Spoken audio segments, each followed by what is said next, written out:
બનાસકાંઠા ધાનેરાના વીંછીવાડી નજીક national highway તૂટ્યો। National highway 168નો એક તરફનો ભાગ તૂટી જતા અકસ્માતનો ભય સતાવી રહ્યો છે।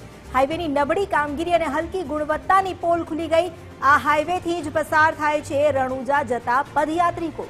તંત્ર તરફથી હજુ સુધી કંઈ જ નથી કરવામાં આવ્યું। અમારી સાથે જોડાયા છે સચિન શેખલિયા। સચિન, શું સ્થિતિ છે અત્યારે? જે હાઈવે તૂટી ગયો છે, પ્રશાસન શું કરી રહ્યું છે? કેટલી હાલાકી?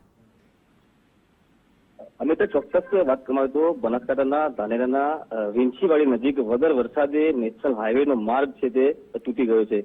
મહત્વની વાત છે કે વીંછીવાડી નજીકથી પસાર થતા આ જે નેશનલ હાઈવે 168A છે, જેનો માર્ગ હતો તે સાઈડમાંથી તૂટી જતા અકસ્માતનો ભય છે તે સતાવી રહ્યો છે। જોકે હાઈવેની હલકી ગુણવત્તાવાળી આ કામગીરીની જે પુલ છે તે અત્યારે ક્ષતિ થઈ છે।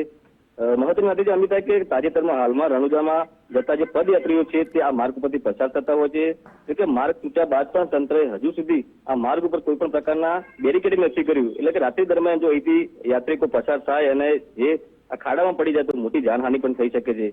જોકે વહેલી તકે તંત્ર દ્વારા આ માર્ગ ઉપર સેફટી રેબિન બાંધી તેમજ માર્ગની જે રિનોવેશન કામગીરી થાય અત્યારે તેવી તો માંગ ઉઠવા પામી છે। અમિતા જી, આભાર આપનો જાણકારી આપવા માટે।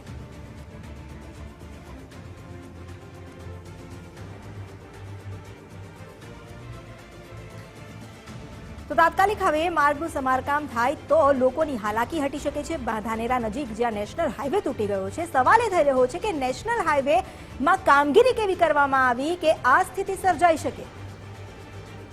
નેશનલ હાઈવે 168નો એક તરફનો ભાગ તૂટી જતા પદયાત્રિકોને વધુ હાલાકીનો સામનો કરવો પડી રહ્યો છે।